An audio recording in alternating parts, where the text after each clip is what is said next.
নমস্কার বন্ধুরা, মনীষা রান্নাঘরে সবাইকে স্বাগত। আজকে নিয়ে চলে এলাম একটা নিরামিষ রেসিপি, যেটা নিরামিষ দিনে সবারই খুব খাওয়া দরকার। আর এটা কিন্তু খুবই উপকারী। তো বন্ধুরা, দেখার জন্য আমার সঙ্গে প্রথম থেকে শেষ পর্যন্ত থাকুন। আর ভালো লাগলে লাইক, শেয়ার, কমেন্ট এবং সাবস্ক্রাইব করে আমার পাশে থাকবেন। তো চলুন বন্ধুরা, রেসিপিটি শুরু করি। তো এখানে আমি নিয়েছি 3টে মিডিয়াম সাইজের করলা। আর এই করলা দিয়ে বানাবো করলার মুচমুচে বড়া। তো এই বড়া কিন্তু অসাধারণ লাগে। আর দেখুন বন্ধুরা, করলাগুলোকে আমি আগে থেকে ধুয়ে রেখেছিলাম। আর এখন ভালো করে আমি বীজগুলো একটা ছুরির সাহায্যে বের করে দিচ্ছি। আর এখন বীজগুলো বের করে এভাবে আমি কুচি কুচি করে কেটে নেব। আর এভাবে কুচি কুচি করে কাটলে কিন্তু বড়াটা কিন্তু খেতে খুব ভালো হয়। আর দেখুন বন্ধুরা, এখন আমার এগুলো কাটা হয়ে গেছে। আর এখানে একটা বাটিতে জল নিয়েছি। আর আমি কিন্তু এই কুচি করা করলাগুলো ভালো করে ধুয়ে নেব। আমরা তো করলার অনেক রকমের রেসিপি খেয়েছি।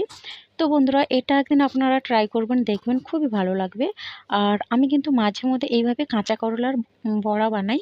আর পাকা করলা দিয়েও বড়া অসম্ভব সুন্দর হয়। তো দেখুন বন্ধুরা, এখন আমি একটা আদা নিয়েছি আর আদাটা গ্রেট করে নিচ্ছি। আদা দিচ্ছি এই কারণে, যেহেতু আমি নিরামিষ করছি, পেঁয়াজ দেবো না, তার জন্য আদা দিলেই একটু ভালো লাগবে। আর এখন আমি গ্রেট করে নিয়েছি আদা। আর এখানে নিয়েছি আমি কাঁচা লঙ্কা। আর কাঁচা লঙ্কা আমি ধুয়ে নিয়েছি। আর একই রকমভাবে লঙ্কাগুলোকে আমি কুচি করে নেব। আর এখানে কিন্তু আমি 4টা কাঁচা লঙ্কা নিয়েছি, 2টো না 4টা নিয়েছি। তো বন্ধুরা, কাঁচা লঙ্কা দিয়ে দিলাম। আর এখন এই বাটির 1 বাটি দিয়ে দিচ্ছি বেসন। তো বন্ধুরা, বেসন দিচ্ছি। আর এটা মুসুর ডাল বাটা দিয়েও খুব ভালো হয়। তো আমি বেসন দিয়ে করলাম। আর এখানে দিয়ে দিচ্ছি পরিমাণ মতো হলুদ। আর দিচ্ছি এই লঙ্কার গুঁড়ো, একটু ঝাল ঝাল হলে ভালো লাগবে। আর দিয়ে দিচ্ছি কালো জিরে। আর দিয়ে দিচ্ছি 1/2 চামচ জিরের গুঁড়ো।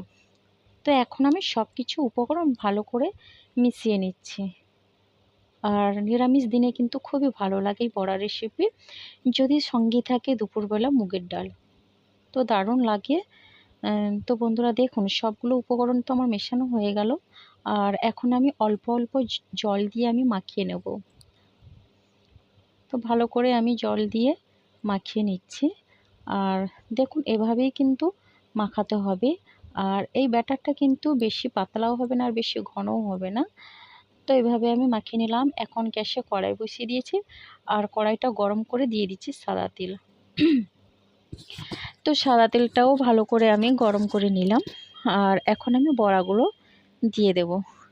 এই রেসিপিটা কিন্তু আমার অনেক আগেকার রেসিপি, আপলোড দেব করে আর দেওয়া হয়নি, অনেক দিন হয়ে গেছে, তো ভাবলাম দিয়ে দিই। তো যদি কেউ দেখে থাকে তাহলে খুবই উপকারে লাগবে কিন্তু এটা। বড়াগুলো ভেজে নেব। আর আমার মতো যারা তেতো খেতে খুবই ভালোবাসেন, তো এইভাবে একদিন বাড়িতে ট্রাই করবেন, দেখবেন অসম্ভব সুন্দর লাগবে। এটা একবার করে খেলে কিন্তু এর মজা কিন্তু পেয়ে যাবেন। আর বারবার খেতে আপনাদের ইচ্ছে করবে।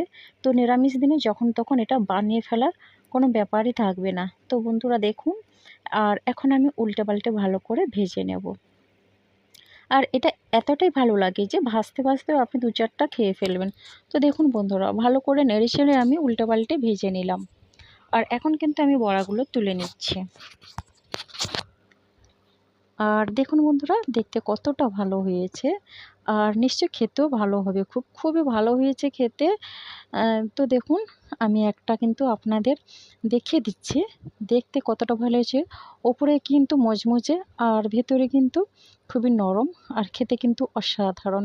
আর এর সঙ্গে যদি থাকতো পেঁয়াজ কুচি, তাহলে তো কোনো কথাই হতো না। যেহেতু আজকে নিরামিষ, তাই পেঁয়াজ দিলাম না। আর আমার এই ভিডিওটি ভালো লাগলে অবশ্যই একটা লাইক দিয়ে একটা মিষ্টি কমেন্ট করবেন এবং সাবস্ক্রাইব করে পাশে থাকবেন।